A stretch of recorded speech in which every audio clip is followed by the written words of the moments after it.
So we just had our conference call with Vanguard with my client Mary. All right.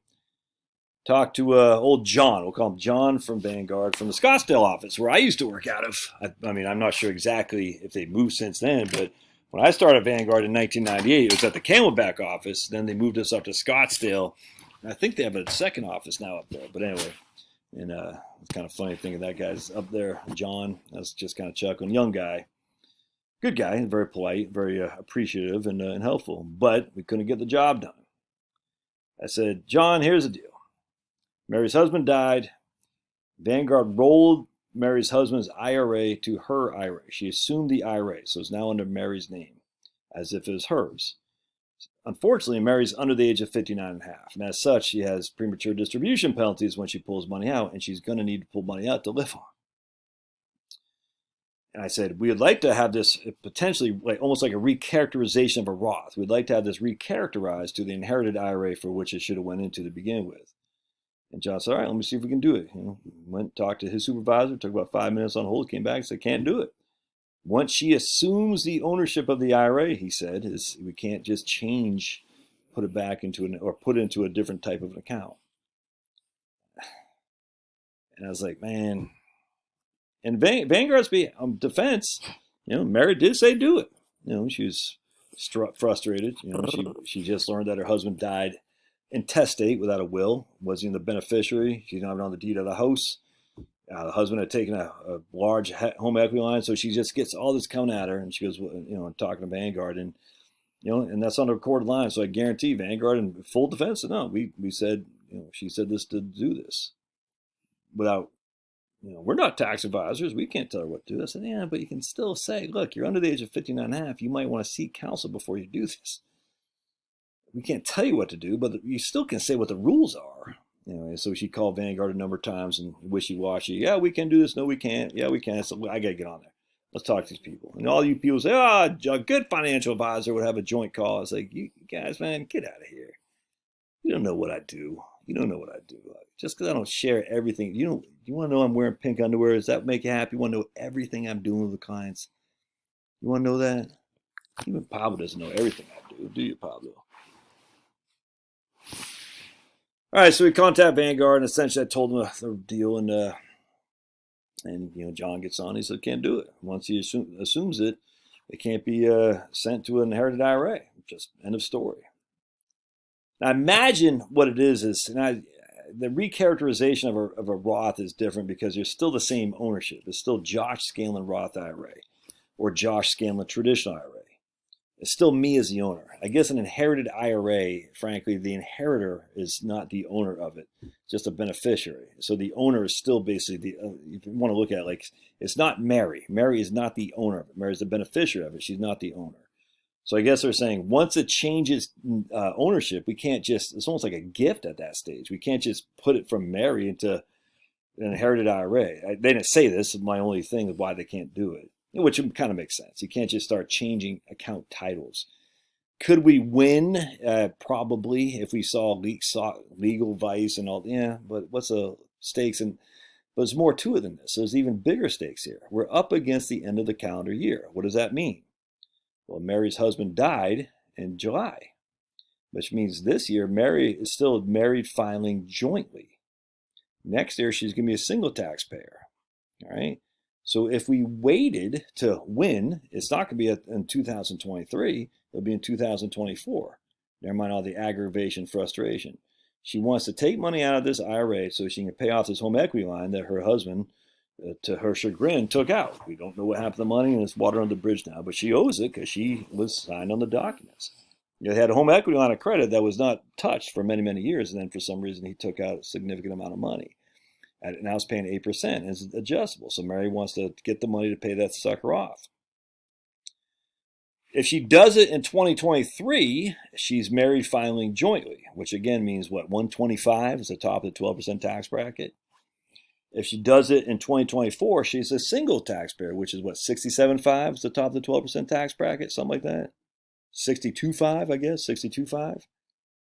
So we have a time constraint here to minimize taxes. If she does it in 2023, she'll have to pay a 10% penalty. If she does in 2024, she might not have to pay a 20% penalty, assuming we win, but she'll still be married. She'll still be a single taxpayer. So we're damned if we do, damned if we don't. On top of that, she's paying 8% on this home equity line, so it still costs her money. On top of that, we got to look at Obamacare stuff. And again, the difference between, because she's on Obamacare, getting the tax credits. The difference between married filing jointly for Obamacare and single is the exact same thing as married filing jointly on your taxable income. It's the same thing here. So we got to take enough out to keep some Obamacare credits for this year and hope reduce some we take out next year when she's single. And that will reduce her taxable income as well as allowing her to keep Obamacare credits for 2024 and to most regard, most likely this year too, 2023. And she wants to pay off the home equity line of credit. Recognizing full well there's going to be a 10% penalty. Oh, yeah, I got a zit right there. Look at me, your old buddy Josh. 53-year-old body, but still getting zits. Well, it might be a spider bite. It doesn't feel like a zit. It might be a spider bite. But I got bit by a spider. I'm going to become Spider-Man. My spidey senses. So we got home equity line of credit, 8%. We got, she's not on the deed of the home. Wasn't the beneficiary. IRA, that's a significant amount of money that she wants to pay off the home equity line of credit. And it's about $100,000. It's going to cost her $10,000 premature distribution tax. Or we could wait till next year and might not pay the premature distribution tax, assuming we could get Vanguard to fix this. But we don't know if that's going to happen. It probably won't, frankly. And on top of that, she'll be a single taxpayer. And on top of that, she'll be under Obamacare as a single person versus a married filing jointly. So it's, it's like, what battles do you got to fight? You see what I'm saying? And on top of that, she's still not on the deed of the house. So she's got all these battles to fight as it is right now. And there's no good answer. There's just none. The best answer, frankly, thankfully, is that she has enough, her husband left her enough money that she's going to be fine. And so we're going to just take, she just wants to pay off the home equity on credit. Do it now while the 10% penalty, married filing jointly. Don't do it next year because you could still have the 10% penalty and you could be single taxpayer, assuming that we can't get our way. And even if you don't have the 10% penalty, you're still a single taxpayer. And you potentially could lose your Obamacare credits then as well. So not a good place to be. Man, I tell you, man, just we're talking like, because this guy, her husband, what I call him, Marty McFly, he was a good guy, but he was going to call me in October. Oh, by the way, why did he take Social Security early? He made the horrible mistake. I was talking to Mary about this.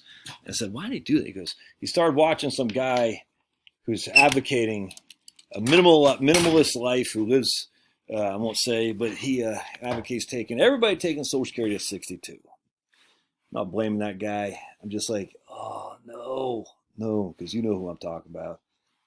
I was like, dude. The first thing I would have said to Marty McFly, I would have said, go back to Social Security right now and redo your application for benefits.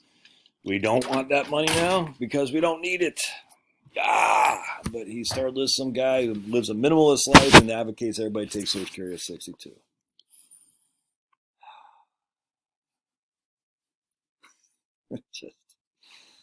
Thankfully, old Mary doesn't spend very much money. Talked to a real estate attorney on Monday to get her name on the deed because for some reason her name's on the deed.